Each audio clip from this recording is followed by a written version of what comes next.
अब तक हमने एंटीबायोटिक्स के अंदर काफ़ी सारी क्लासेस देख ली, बीटा लैक्टम, अमाइनोग्लाइकोसाइड, मैक्रोलाइड्स। आज हम बात करेंगे क्विनोलोन्स के बारे में। ये भी काफ़ी ज़्यादा इंटरेस्टिंग ड्रग्स हैं। क्विनोलोन्स एक सिंथेटिक एंटीबायोटिक्स होते हैं। ऐसे ड्रग्स जिनके अंदर क्विनोलोन का स्ट्रक्चर प्रेजेंट हो उन्हें कहा जाता है क्विनोलोन्स। ये ग्राम नेगेटिव बैक्टीरिया पे काफ़ी ज़्यादा इफेक्टिव होते हैं। इनके अंदर जो सबसे पहला मेंबर था वो था नेलिडिक्सिक एसिड, जो 1960s में डेवलप हुआ। नेलिडिक्सिक एसिड का जो इफेक्ट है वो जीआई और यूरिनरी इन्फेक्शंस तक ही लिमिटेड है। उसका रीज़न ये है कि इसकी पोटेंसी काफ़ी कम है।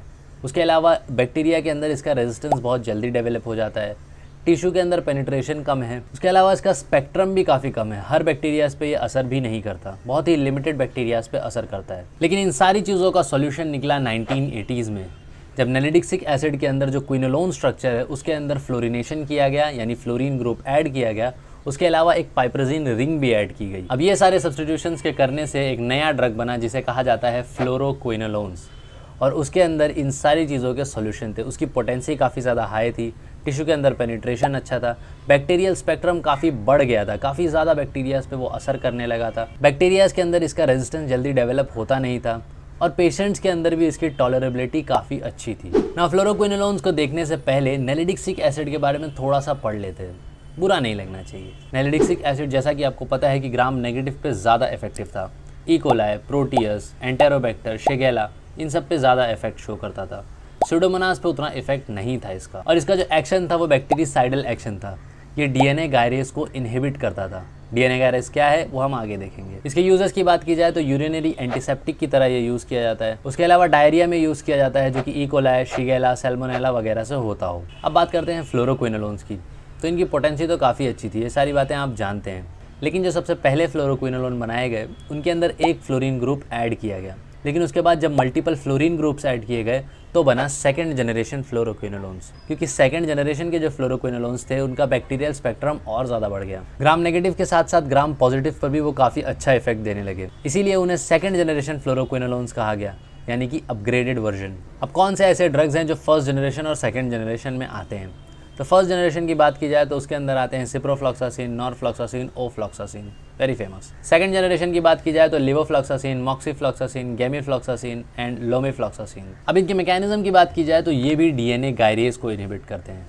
डीएनए गायरेज जो है वो एक एंजाइम है जो डीएनए के रेप्लिकेशन में यूज़ होता है। देखो, नॉर्मली डीएनए का जब रेप्लिकेशन होता है तो हमारा जो डीएनए है वो डबल स्ट्रैंडेड है। रेप्लिकेशन से पहले डीएनए को सिंगल स्ट्रैंडेड बनाया जाता है, यानी कि जो बीच के बॉन्ड्स हैं उन्हें तोड़ा जाता है। अब जब बीच के बॉन्ड्स तोड़े जाएंगे तो क्योंकि हमारा डीएनए ट्विस्टेड होता है, तो जब बॉन्ड्स को तोड़ा जाएगा तो और ज़्यादा सुपर कॉइलिंग होगी नीचे की तरफ। और डीएनए गायरेज का काम यही होता है कि वो नीचे की सुपर कॉइलिंग को प्रिवेंट करे, सुपर कॉइलिंग ना होने दे। और जब डीएनए गायरेज को हमारा ड्रग इनहिबिट कर लेगा तो डीएनए गायरेज अपना काम नहीं कर पाएगा, यानी सुपर कॉइलिंग प्रिवेंट नहीं कर पाएगा। और सुपर कॉइलिंग अगर प्रिवेंट नहीं होगी तो डीएनए की सिंथेसिस रुक जाएगी, डीएनए का रेप्लिकेशन रुक जाएगा, जिसकी वजह से सेल की डेथ हो जाती है। तो ये तो हो गया एक मैकेनिज्म। दूसरा मैकेनिज्म जो है वो ग्राम पॉजिटिव बैक्टीरियाज के लिए। फ्लोरोक्विनोलोन्स ग्राम पॉजिटिव पे थोड़ा सा अलग एक्ट करते हैं। वो डीएनए गायरेज को इनहिबिट ना करते हुए टोपोआइसोमरेज 4 को इनहिबिट करते हैं। टोपोआइसोमरेज 4 क्या है? तो टोपोआइसोमरेज भी एक एंजाइम है जो कि जब डीएनए का रेप्लिकेशन कंप्लीट हो जाता है, कंप्लीट रेप्लिकेशन के बाद जब 2 डॉटर डीएनए डिटैच होने वाले होते हैं तो उस डिटैचमेंट के लिए टोपोआइसोमरेज 4 लगता है। अब अगर टोपोआइसोमरेज 4 को इनहिबिट कर दिया गया तो डिटैचमेंट नहीं हो पाएगा डीएनए का, यानी कि 2 डॉटर डीएनए नहीं बन पाएंगे। ये नहीं हो पाता है तो डीएनए सिग्नल करता है और एंडोन्यूक्लियस बनवाता है। एंडोन्यूक्लियस का काम ये होता है कि वो डीएनए को डाइजेस्ट कर लेता है, जिसकी वजह से सेल की डेथ हो जाती है। तो इस तरीके से फ्लोरोक्विनोलोन्स एक्ट करते हैं।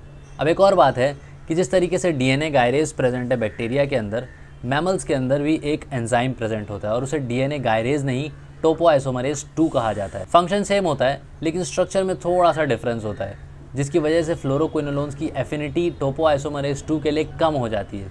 इसीलिए मैमल्स के अंदर इसकी टॉक्सिसिटी कम हो जाती है, क्योंकि ड्रग बाइंड नहीं करेगा तो इफेक्ट नहीं देगा, और टोपोआइसोमरेज 2 से बहुत रेयरली बाइंड करता है। तो ये तो बात हो गई ड्रग के एक्शन की, लेकिन बैक्टीरिया का रिएक्शन क्या है, यानी कि बैक्टीरियल रेजिस्टेंस कैसे होता है?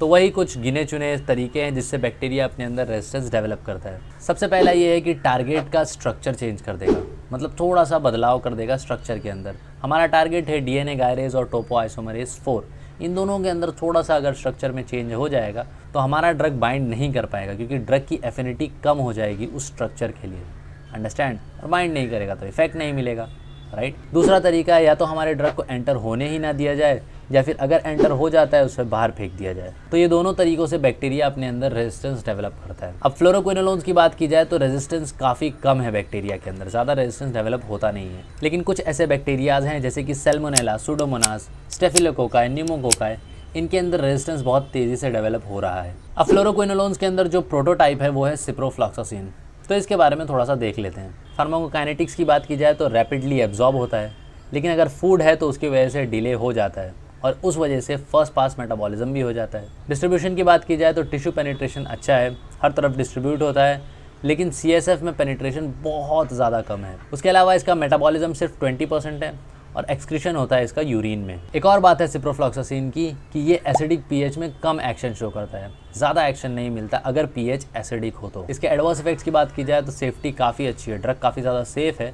तकरीबन सिर्फ 10% पेशेंट्स के अंदर कुछ थोड़ी बहुत एडवर्स इफेक्ट्स देखने को मिलते हैं, और उसके अंदर भी ये है कि GI इरिटेबिलिटी देखी जाएगी, जैसे कि नॉसिया हो गया, वॉमिटिंग हो गया, बैड टेस्ट, ये सारी चीज़ें हो सकती हैं। उसके अलावा अगर CNS में हो तो डिजीनेस, एंजाइटी, इंसोम्निया वगैरह देखा जा सकता है। थोड़ा बहुत हाइपर सेंसिटिविटी, रैशेस वगैरह देखे जाते हैं, और कभी कभी किसी किसी पेशेंट्स के अंदर टेंडन रप्चर भी देखा जाता है, लेकिन ये बहुत ही रेयर है। और अगर कोई पेशेंट 60 के एज के ऊपर हो तो हो सकता है हो, या फिर अगर कोई पेशेंट कॉर्टिकोस्टेरॉइड्स पर हो। इसके यूजेस की बात की जाए तो काफ़ी सारे इन्फेक्शंस पे ये यूज़ होता है, जैसे कि urinary tract infection, GI infection, typhoid, gonorrhoea, respiratory tract infection, tuberculosis and meningitis. तो इन सारे इन्फेक्शंस में ये यूज़ किया जाता है। तो ये बात हो गई क्विनोलोन्स की।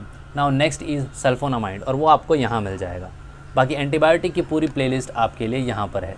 बाकी मैं मिलूँगा आपसे नेक्स्ट वीडियो में। Thank you so much.